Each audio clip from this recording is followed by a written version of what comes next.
Hi everyone, welcome to my YouTube channel. ಇವತ್ತಿನ ಮುದ್ದು ಸೊಸೆ ಧಾರಾವಾಹಿಯಲ್ಲಿ ಏನಾಗುತ್ತಂತ ನೋಡ್ಕೊಂಬರೋಣ ಬನ್ನಿ. ಸಂಚಿಕೆ ಶುರುವಿನಲ್ಲಿ ವಿದ್ಯೆ ಹೇಳ್ತಾರೆ ನೋಡಿ. ಕಾರ್ಯಕ್ರಮದ ಕೇಂದ್ರ ಬಿಂದುಗಳಾದ ಹಾಗೂ ರಾಜ್ಯದ ಮಂತ್ರಿಗಳಾದ ಶ್ರೀಯುತ ಶಿವರಾಮೇಗೌಡರು ನಮ್ಮೆಲ್ಲರನ್ನ ಉದ್ದೇಶಿಸಿ 4 ಮಾತುಗಳನ್ನು ಆಡ್ಬೇಕಂತ ನಾನು ಕೇಳ್ಕೊಳ್ಳುತ್ತೇನೆ ಅಂತ ಹೇಳ್ತಾರೆ ವಿದ್ಯಾ. ಎಲ್ಲರೂ ಚಪ್ಪಾಳೆ ಮೂಲಕ ಶಿವರಾಮೇಗೌಡರನ್ನ ವೆಲ್ಕಮ್ ಮಾಡ್ತಾರೆ. ಶಿವರಾಮೇಗೌಡರು ಬಂದ್ಬಿಟ್ಟು ಮಾತಾಡೋಕ್ಕೆ ಅಂತ ನಿಂತ್ಕೋತಾರೆ. ಆಗ ವೇದಿಕೆ ಮೇಲೆ ಆಸೀನರಾಗಿರ್ತಕ್ಕಂತಹ ಕಾಲೇಜಿನ ಮುಖ್ಯಸ್ಥರಾದಂತಹ ಡಿ.ಸಿ. ಸಾಹೇಬ್ರೆ, ಗುರುಗಳೇ ಹಾಗೂ ನನ್ನ ನೆಚ್ಚಿನ ವಿದ್ಯಾರ್ಥಿಗಳೇ, ವೈದ್ಯೋ ನಾರಾಯಣ ಹರಿ ಅಂತ ಹೇಳ್ತಾರೆ. ಅಂತ ದೇವರುಗಳನ್ನ ಸೃಷ್ಟಿ ಮಾಡಿಸೋ ಈ ಕಾಲೇಜು ಒಂದು ಗುಡಿ ಇದ್ದಂಗೆ. ಕನಸು ಪ್ರಾಣ ಕಾಪಾಡುವಂತಹ ಪುಣ್ಯಕ್ಕೆ ಕೆಲಸ ಮಾಡ್ಬೇಕಂತ, ಡಾಕ್ಟರ್ ಆಗ್ಬೇಕಂತ ಎಷ್ಟೋ ಕನಸುಗಳನ್ನ ಕಟ್ಕೊಂಡು ಇಲ್ಲಿಗೆ ಬಂದಿರ್ತೀರಾ. ಇಲ್ಲಿ ಉತ್ತಮವಾದ ಶಿಕ್ಷಣ ಪಡೆದು ಜನಸೇವೆ ಮಾಡಿ ನೀವು ಒಳ್ಳೆ ಹೆಸರು ತಗೊಳ್ಳೋದ್ರ ಜೊತೆಗೆ ನಿಮ್ಮ ತಂದೆ ತಾಯಿಗೂ ಒಳ್ಳೆ ಹೆಸರು ತಂದು ಹಾಗೂ ಈ ಕಾಲೇಜಿಗೂ ಒಳ್ಳೆ ಹೆಸರು ತರಬೇಕು ಅಂತ ನಾನು ನಿಮ್ಮಲ್ಲಿ ಕಳಕಳಿಯಾಗಿ ವಿನಂತಿಸಿಕೊಳ್ಳುತ್ತೇನೆ ಅಂತ ಶಿವರಾಮೇಗೌಡರು ಭಾಷಣ ಮಾಡ್ತಾರೆ. ನೀವೆಲ್ಲರೂ ವಿದ್ಯಾವಂತರು, ನಾನೇನು ಹೆಚ್ಚಿಗೆ ಹೇಳ್ಬೇಕಾಗಿಲ್ಲ. ಆದ್ರೂ ನಾನು ಹಿರಿಯಕನಾಗಿ ಒಂದು ಮಾತು ಹೇಳ್ತೀನಿ. ನಿಮ್ಮ ಆಸೆ ಕನಸುಗಳು ಈಡೇರ್ಲಿ ಅಂತ ಶುಭ ಹಾರೈಸ್ತೀನಿ. ನಾನು ಇಲ್ಲಿಗೆ ಬರ್ಬೇಕಾದ್ರೆ ದಾರಿಲಿ ನಾನು ಈ ಕಾಲೇಜಿಗೆ ಕೈಲಾದಷ್ಟು ಸಹಾಯ ಮಾಡ್ಬೇಕಂತ ಯೋಚನೆ ಮಾಡ್ತಾ ಇದ್ದೆ. ಆಗ ನನ್ನ ತಲೆಗೆ ಬಂದದ್ದು ಏನು ಅಂದ್ರೆ, ನನ್ನ ತಂದೆ ತಾಯಿ ಹೆಸರಲ್ಲಿ ಒಂದು ಟ್ರಸ್ಟ್ ನ ಓಪನ್ ಮಾಡಿ ಅಲ್ಲಿ ಒಂದಷ್ಟು ಹಣನ ಜೋಡಿಸಿ ಈ ಕಾಲೇಜಲ್ಲಿ ಯಾರು ಈ ವರ್ಷ ಹೆಚ್ಚಿನ ಅಂಕ ಪಡೆದು ಪಾಸ್ ಆಗ್ತಾರೋ ಅಂತ ವಿದ್ಯಾರ್ಥಿಗೆ ಮುಂದಿನ ವರ್ಷದಿಂದ ಫ್ರೀ ಅಂದ್ರೆ ಓದುವಂತಹ ಎಲ್ಲ ಖರ್ಚು ನಾನೇ ನೋಡ್ಕೋಬೇಕು ಅಂತ ಆಸೆ ಪಟ್ಟಿದ್ದೀನಿ. ಅದನ್ನ ನೆರವೇರಿಸ್ಕೊಡ್ತೀನಿ ಅಂತ ಹಾಗೆ ವೇದಿಕೆ ಮೇಲೆ ಮಾತಾಡ್ತಾ ಇರ್ತಾರೆ. ಅಷ್ಟರಲ್ಲಿ ವಿದ್ಯೆಯವರು ಅವ್ರನ್ನೇ ನೋಡ್ತಾ ಪೆನ್ನನ್ನ ಕೆಳಗಡೆ ಬೀಳಿಸ್ಬಿಡ್ತಾರೆ. ಪೆನ್ನು ತೆಳಗೊಳ್ಳೋ ನೆಪದಲ್ಲಿ ಶಿವರಾಮೇಗೌಡರ ಪಾದ ಮುಟ್ಟಿ ಆಶೀರ್ವಾದನ ಪಡ್ಕೊತಾರೆ. ಆಗ ಶಿವರಾಮೇಗೌಡರಿಗೆ ಗೊತ್ತಾಗ್ಬಿಡುತ್ತೆ. ಆಗ ಜನನಿ ಅದನ್ನ ನೋಡ್ಬಿಟ್ಟು ಮನ್ಸೊಳಗೆ ಅನ್ಕೊಂತಾರೆ, ಆಹಾ, ನಮ್ಮ ವಿದ್ಯಾ ಶಾನೆ ಬುದ್ಧಿವಂತೆ ಅಂತ ಇಂತೂ ಯಾರಿಗ್ ಗೊತ್ತಾಗ್ದಂಗೆ ಮಾವನ ಆಶೀರ್ವಾದ ತಗೊಂಡ್ಬಿಟ್ಲು ಅಂತ ಅನ್ಕೋತಾರೆ.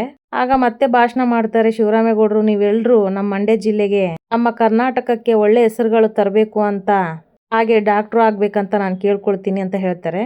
ನಿಮ್ಮೆಲ್ರಿಗೂ ಒಳ್ಳೇದಾಗ್ಲಿ ಅಂತ ಶುಭ ಹಾರೈಸ್ತಾ ನಾನು 2 ಮಾತುಗಳನ್ನು ಮುಗಿಸುತ್ತೇನೆ. ಜೈ ಹಿಂದ್, ಜೈ ಕರ್ನಾಟಕ ಮಾತೆ ಅಂತ ಹೇಳಿ ತನ್ನ ಮಾತುಗಳನ್ನು ಮುಗಿಸಿ ಹೋಗಿ ವಾಪಸ್ ಕುತ್ಕೊಂತಾರೆ ಶಿವರಾಮೇಗೌಡರು.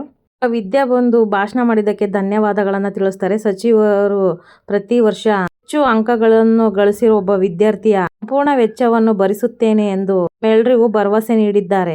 ಇಂಥ ಗೌರವಾನ್ವಿತ ಸಚಿವರಿಗೆ ನಮ್ಮ ಕಾಲೇಜಿನ ಪರವಾಗಿ ಹಾಗೂ ನಾವು ವೈಯಕ್ತಿಕವಾಗಿ ಧನ್ಯವಾದಗಳನ್ನ ಸಲ್ಲಿಸುತ್ತೇವೆ ಅಂತ ಹೇಳ್ತಾರೆ. ಶಿವರಾಮೇಗೌಡರು ಹೋಗುವಾಗ ವಿದ್ಯಾನ ಮುಖ ನೋಡ್ಕೊಂಡು ಹೋಗ್ತಾರೆ.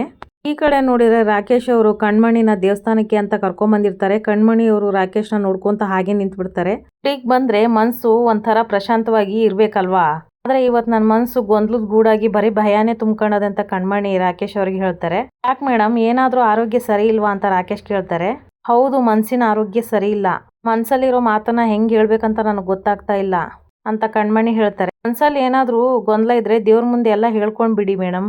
ದೇವ್ರ ಮುಂದೆ ಬರೀ ಹೇಳ್ಕೊಂಡಿಲ್ಲ, ಬೇಡ್ಕೊಂಡಿದೀನಿ ಅಂತ ಕಣ್ಮಣಿ ಹೇಳ್ತಾರೆ. ಇದು ನಿನ್ನನ್ನೇ ರಾಕಿ ಅಂತ ಹೇಳ್ತಾರೆ ಕಣ್ಮಣಿ. ರಾಕೇಶ್ ಅವರು ಶಾಕ್ ಆಗ್ಬಿಟ್ಟು ಮೇಡಮ್ ಅಂತ ಕೇಳಿದಾಗ ಕಣ್ಮಣಿ ಹೇಳ್ತಾರೆ, ಹೌದು ಹೌದು, ಮನ್ಸಿಂದ ಮನ್ಸು ಪೂರ್ತಿಯಾಗಿ ಹೇಳ್ತಾ ಇದ್ದೀನಿ. ನಾನು ನಿನ್ನನ್ನೇ ಇಷ್ಟಪಡ್ತಾ ಇದ್ದೀನಿ ರಾಕಿ ಹಾಗಂತ ಕಣ್ಮಣಿ ಹೇಳಿದಾಗ ರಾಕೇಶ್ ಹೇಳ್ತಾರೆ, ಮೇಡಮ್, ನನ್ನನ್ನು ಇಷ್ಟಪಡೋಕ್ಕೆ ನಮಗೂ ನಿಮಗೂ ಅಜಗಜಾಂತರ ವ್ಯತ್ಯಾಸ ಇದೆ ಮೇಡಮ್. ಅಷ್ಟೇ ಅಂತರನೂ ಇದೆ. ಇದು ತಮಾಷೆ ವಿಷಯನೂ ಅಲ್ಲ. ಜೊತೆಗೆ ನನ್ನನ್ನು ನೀವು ಇಷ್ಟಪಡಲೂಬಾರ್ದು ಅಂತ ಹೇಳ್ತಾರೆ. ಅಷ್ಟು ಅಂತರ ಇದೆ ಅಂದ್ಮ್ಯಾಕೆ ನೀನ್ ಯಾಕೆ ನನಗೆ ಗೌರವ ಕೊಡ್ತಾ ಇದ್ದಿ ಅಂತ ಕಣ್ಮಣಿ ಕೇಳಿದಾಗ ರಾಕೇಶ್ ಹೇಳ್ತಾರೆ, ಯಾಕಂದ್ರೆ ನೀವು ನನಗೆ ಅನ್ನ ಹಾಕೋ ಯಜಮಾನ್ರ ಮಗಳು ಅಂದ್ಮ್ಯಾಕೆ ನೀವು ನನಗೆ ಯಜಮಾನಿನೇ ಅಲ್ವಾ. ಗೌರವೇನೋ ಸರಿ, ಆದ್ರೆ ಯಾಕೆ ಅಷ್ಟು ಕಾಳಜಿ ಅಂತ ಕಣ್ಮಣಿ ಕೇಳ್ತಾರೆ. ಯಾಕೆ ಅವತ್ತು ಪಬ್ಬಿಂದ ಕಾಪಾಡ್ಕೊಂಡು ನಾನು ಕರ್ಕೊಂಬಂದೆ, ಅದು ನನ್ನ ಕರ್ತವ್ಯ ಮೇಡಮ್ ಅಂತ ರಾಕೇಶ್ ಹೇಳ್ತಾರೆ. ಮನೆಯವ್ರಂದ್ರೆ ಯಾಕೆ ಅಷ್ಟು ಗೌರವ ಅಂತ ಕಣ್ಮಣಿ ಕೇಳ್ತಾರೆ. ಅದು ನನ್ನ ಮೇಲೆ ಇಟ್ಟಿರೋ ನಂಬಿಕೆ ಮೇಡಮ್ ಅಂತ ರಾಕೇಶ್ ಹೇಳ್ತಾರೆ. ಹಂಗಾದ್ರೆ ನಿನಗೆ ನನ್ನ ಮೇಲೆ ಯಾವ ಭಾವನೆನೂ ಇಲ್ವಾ. ಇಲ್ಲ ಮೇಡಮ್ ಅಂತ ಹೇಳ್ತಾರೆ ರಾಕೇಶ್ ಅವರು. ಈ ಮಾತನ್ನ ನನ್ನ ಕಣ್ಣಲ್ಲಿ ಕಣ್ಣಿಟ್ಟು ಹೇಳು ಅಂತ ಕಣ್ಮಣಿ ಹೇಳ್ತಾರೆ. ಹೋಗೋಣ ನಡಿ ಮೇಡಮ್ ಅಂತ ರಾಕೇಶ್ ಹೇಳ್ತಾರೆ. ನಿಜ ಹೇಳ್ರಾಕಿ, ನಿನ್ ಮನ್ಸಲ್ಲಿ ನನಗೆ ಪ್ರೀತಿ ಇಲ್ವಾ. ಪ್ರೀತಿ ಐತೋ ಇಲ್ಲೋ ಗೊತ್ತಿಲ್ಲ ಮೇಡಮ್, ಆದ್ರೆ ನಿಮ್ಮನ್ನ ಪಡ್ಕೊಳ್ಳೋ ಯೋಗ್ಯತೆ ಅಂತೂ ನನ್ಗಿಲ್ಲ. ಆಗ ಕಣ್ಮಣಿ ಹೇಳ್ತಾರೆ, ಇನ್ನೊಂದ್ಸಲ ನಿನ್ ಮನ್ಸು ಏನ್ ಹೇಳುತ್ತೋ ಅದನ್ನ ಕೇಳ್ಕೋ ರಾಕಿ ಅಂತ ಹೇಳ್ತಾರೆ. ಮನ್ಸಿನ ಮಾತನ್ನ ಕೇಳ್ಕೊಂಡು ಬದುಕೋ ಪರಿಸ್ಥಿತಿಲಿ ನಾನಿಲ್ಲ ಮೇಡಮ್. ನನಗೆ 1000 ಜವಾಬ್ದಾರಿ ಇದಾವೆ. ಜವಾಬ್ದಾರಿ ಮುಂದೆ ಈ ಪ್ರೀತಿಗೆಲ್ಲ ಜಾಗ ಇಲ್ಲ ಅಂತ ರಾಕೇಶ್ ಹೇಳಿದಾಗ ಕಣ್ಮಣಿ ಹೇಳ್ತಾರೆ, ಹಂಗಾದ್ರೆ ನನ್ನ ಪ್ರೀತಿಗೆ ಬೆಲೆ ಇಲ್ವಾ. ಬೆಲೆ ಇಲ್ಲ ಅಂತ ನಾನು ಹೇಳ್ತಾ ಇಲ್ಲ ಮೇಡಮ್, ಆದ್ರೆ ಅದಕ್ಕೆ ಸರಿಯಾದ ವ್ಯಕ್ತಿ ನಾನಲ್ಲ ಅಂತ ರಾಕೇಶ್ ಹೇಳ್ತಾರೆ. ಅಂದ್ರೆ ನಿನಗೆ ನಾನು ಒಂಚೂರು ಇಷ್ಟ ಇಲ್ವಾ ಅಂತ ಕೇಳ್ತಾರೆ ಕಣ್ಮಣಿ. ಇಲ್ಲ ಮೇಡಮ್ ಅಂತ ರಾಕೇಶ್ ಹೇಳಿದಾಗ ಕಣ್ಮಣಿ ಹೇಳ್ತಾರೆ, ಇಲ್ಲ ಅಂದ್ಮ್ಯಾಕೆ ಚಿಕ್ಕ ವಯಸ್ಸಲ್ಲಿ ಕೊಟ್ಟಿರೋ ರಾಕೆಟ್ನ ಇನ್ನೂ ಯಾಕೆ ಮಡ್ಕೊಂಡಿದ್ಯಾ ಅಂತ ಕೇಳ್ತಾರೆ ಕಣ್ಮಣಿ. ಮನ್ಸಲ್ಲಿ ಯಾವ ಭಾವನೆನೂ ಇಲ್ಲ ಅಂದ್ಮ್ಯಾಕೆ ಆ ರಾಕೆಟ್ ಯಾಕೆ ನಿನ್ನ ಹತ್ರ ಇದೆ ಹೇಳು. ಯಾಕಂದ್ರೆ ನೀವು ಕೊಟ್ಟಿದ್ದು ಶಾನೆ ಬೆಲೆ ಬಾಳುವಂಥದ್ದು, ನೋಡೋಕ್ಕೂ ಸುಂದರವಾಗಿತ್ತು, ಹಂಗಾಗಿ ಅದನ್ನ ಇಟ್ಕೊಂಡಿದೀನಿ ಮೇಡಮ್ ಅಂತ ಹೇಳ್ತಾರೆ ರಾಕೇಶು. ಆದ್ರೆ ನೀನ್ ಚಿಕ್ಕೋನಿದ್ದಾಗ ನನಗೆ ಪ್ರಪೋಸ್ ಮಾಡಿ ಸುಳ್ಳ, ಮನ್ಸಲ್ಲಿ ನಾನು ಇರ್ಲಿಲ್ವಾ ಅಂತ ಕೇಳ್ತಾರೆ ಕಣ್ಮಣಿ. ಏನು ತಿಳಿದೇ ಇರೋ ವಯಸ್ಸು ಮೇಡಮ್, ಜೊತೆಗೆ ನಾನು ದೊಡ್ಡನಾದ್ಮೇಲೆ ದೊಡ್ಡ ವ್ಯಕ್ತಿ ಆಗ್ತೀನಿ, ನನ್ನ ಹೆಸರಿಗೆ ಬೆಲೆ ಬರ್ತದೆ, ಹಾಗೆ ನನ್ನ ಮನುಷ್ಯನಿಗೆ ತೂಕ ಬರ್ತದೆ ಅಂತ ಅನ್ಕೊಂಡಿದ್ದೆ. 108 ಕನ್ಸು ಕಟ್ಕೊಂಡಿದ್ದೆ, ಆದ್ರೆ ಅದು ಯಾವ್ದಾದ್ರು ಆಯ್ತೆ ಇಲ್ಲ ತಾನೇ. ಚಿಕ್ಕ ವಯಸ್ಸಲ್ಲಿ ಕಂಡ್ರು ಕನ್ಸಿಗೆ ಇವಾಗೆಲ್ಲ ರೆಕ್ಕೆ ಕಟ್ಟಕ್ಕೆ ಆಗಕ್ಕಿಲ್ಲ ಮೇಡಮ್. ನೋಡಿ ಮೇಡಮ್, ಇಲ್ಲ ಅಂದ್ರೂ ಪ್ರೀತಿ ಮಾಡಿ ಮದ್ವೆ ಆಗೋದು ಸಿನಿಮಾದಲ್ಲಿ ಮೇಡಮ್, ನಿಜ ಜೀವನದಲ್ಲಿ ಅದಕ್ಕೆ ಸಮಾಜನೂ ಒಪ್ಪಕ್ಕಿಲ್ಲ, ಮನೆಯವರು ಒಪ್ಪಕ್ಕಿಲ್ಲ ಅಂತ ಹೇಳ್ತಾರೆ ರಾಕೇಶ್ ಅವರು. ಮನೆಯವ್ರಿಗೆ ನಾನು ಒಪ್ಪಿಸ್ತೀನಿ, ನಮ್ಮ ಪ್ರೀತಿನ ಅರ್ಥ ಮಾಡಿಸ್ತೀನಿ ಅಂತ ಕಣ್ಮಣಿ ಹೇಳ್ತಾರೆ. ಸನ್ನಿವೇಶ ಬರಬಾರ್ದು ಅಂತಾನೆ ನಾನು ಇದನ್ನೆಲ್ಲ ಹೇಳ್ತಾ ಇರೋದು. ಅಸಲು ಯಾವ ಪ್ರೀತಿನೂ ಇಲ್ಲ, ಯಾವ ಭಾವನೆನೂ ಇಲ್ಲ. ನೀವು ನನಗೆ ಸಂಬಳ ಕೊಡೋ ಗೌಡ್ರ ಮಗಳು, ನಂಬಿಕೆ ಇಟ್ಕೊಂಡಿರೋ ನನ್ನ ಗೆಳೆಯ ಭದ್ರೇಗೌಡನ ತಂಗಿ, ಗೌರವ ಕೊಡುವಂತಹ ಯಜಮಾನಿ ಅಂತ ಹೇಳ್ತಾರೆ ರಾಕೇಶ್. ಇಲ್ಲಿಗೆ ಬಿಟ್ಬಿಡಿ, ನೀವು ಇದೇ ತರ ಮಾಡಿದ್ರೆ ಈ ಡ್ರೈವರ್ ಕೆಲಸದಲ್ಲಿ ನಾನು ಮುಂದುವರೆಯಕ್ಕಿಲ್ಲ, ಅರ್ಥ ಮಾಡ್ಕೊಳ್ಳಿ, ಟೈಮ್ ಆಯ್ತು, ಬನ್ನಿ ಮೇಡಮ್ ಅಂತ ಹೇಳಿ ಹೊರಟ್ಬಿಡ್ತಾರೆ ರಾಕೇಶ್. ಈ ಕಡೆ ನೋಡಿದ್ರೆ ಕಾರ್ಯಕ್ರಮ ಮುಗಿಸ್ಕೊಂಡು ಶಿವರಾಮೇಗೌಡರು ಆಚೆ ಬಂದಾಗ ಗೋವಿಂದ ಒಂಡೋದಲ್ವೇ ಅಂತ ಹೇಳಿದಾಗ ಭದ್ರಾ ಹೇಳ್ತಾರೆ, ಅಪ್ಪಯ್ಯ ಅದ್ಯಾವುದೋ ಕಾರ್ಯಕ್ರಮಕ್ಕೆ ಹೋಗ್ಬೇಕಂತ ಹೇಳ್ದಲ್ವೇ.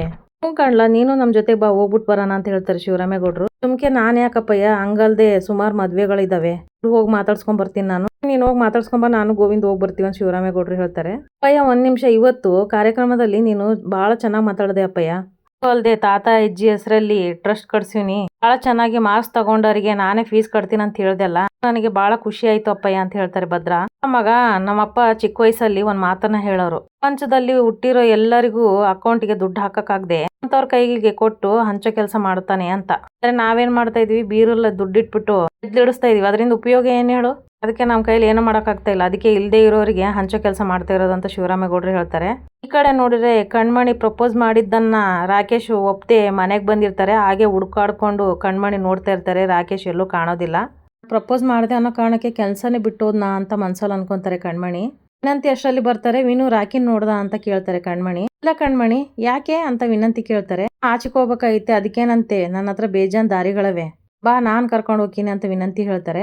ಪರವಾಗಿಲ್ಲ ಬಿಡು, ಅರ್ಜೆಂಟ್ ಏನಿಲ್ಲ, ರಾಖಿ ಬಂದ್ಮೇಲೆ ಹೋದ್ರಾಯ್ತು ಅಂತ ಹೇಳ್ತಾರೆ ಕಣ್ಮಣಿ. ಹೌದಾ, ಸರಿ. ನಮ್ಮ ಅವ್ವ ಏನೋ ಸೌತೆಕಾಯಿ ಬೋಂಡ ಮಾಡಿದಾಳಂತೆ, ಇಲ್ಲೇ ದಿಡ್ರ ದಿಮ್ಮಿ ಅದ್ ಹೆಂಗ್ ಮಾಡಿದಾಳೋ ಏನೋ, ತಿಂದ್ಬಿಟ್ಟು ರುಚಿ ನೋಡ್ಬಿಟ್ಟು ಬರ್ತೀನಿ ಅಂತ ಹೇಳಿ ವಿನಂತಿ ಹೋಗ್ಬಿಡ್ತಾರೆ. ಮತ್ತೆ ಬೇಜಾರ್ ಮಾಡ್ಕೊಂಡು ಅಮ್ಮಮ್ಮನಾರ ಕೇಳ್ತೀನಿ ಅಂತ ಕಣ್ಮಣಿ ಅಮ್ಮಮ್ಮನ ಹತ್ರ ಬರ್ತಾರೆ. ಈ ಕಡೆ ನೋಡಿದ್ರೆ ಭದ್ರಾಜಿ ಎಲೆಗೆ ಅಡಿಕೆ ಕುಟ್ಕೊಂಡು ಆ ವೆಂಕಟೇಶ್ಗೆ ಎಲೆ ಕಟ್ಟು ತಗೊಂಬ ಅಂತ ಹೇಳಿದ್ದೆ, ಬರ್ತಾನೋ ಇಲ್ಲ ಮರ್ತ್ ಬರ್ತಾನೋ ಅಂತ ಮಾತಾಡ್ಕೋತಾ ಇರ್ತಾರೆ. ಅಷ್ಟರಲ್ಲಿ ಕಣ್ಮಣಿ ಬಂದು ರಾಕೇಶ್ ಎಲ್ಲಿ ಅಂತ ಕೇಳ್ತಾರೆ. ಯಾಕೆ, ಆ ರಾಕೇಶ್ ತಗೊಂಡು ಎಲ್ಲಿಗಾದ್ರೂ ಹೋಗ್ಬೇಕಾಗಿತ್ತ ನೀನು ಅಂತ ಭದ್ರಾಜಿ ಕೇಳ್ತಾರೆ. ಎಲ್ಲಿಗೂ ಹೋಗ್ಬೇಕಾಗಿಲ್ಲ ಅಮ್ಮಮ್ಮ, ಯಾರು ಬಿಸ್ಲಲ್ಲಿ ನಿಂತೈತೆ, ಅದಕ್ಕೆ ನೆಳ್ಳಿಗೆ ಹಾಕು ಅಂತ ಕೇಳಕ್ಕೆ ಹೇಳ್ದೆ ಅಂತ ಹೇಳ್ತಾರೆ ಕಣ್ಮಣಿ. ಹೌದೇ, ಪಕ್ಕದ ಮನೆ ಜಯಕ್ಕ ಬಂದಿದ್ಲು ಅಂತ ಮಾತಾಡ್ಕೊಂಡ್ ಕುಂತಿದ್ದೆ, ಏನೋ ಕಾರಣ ನಿಮ್ಮ ಅವನ ಹತ್ರ ಮಾತಾಡಿ ಕೀ ಮಡಗ್ಬಿಟ್ಟು ಹೋಗಿದ್ ಕಂಡೆ, ಇಲ್ಲಿಗೆ ಯಾಕೆ ಅಂತ ನಾನೇನು ಕೇಳಿಲ್ಲ ಕಣವ ಅಂತ ಹೇಳ್ತಾರೆ ಭದ್ರಾಜಿ.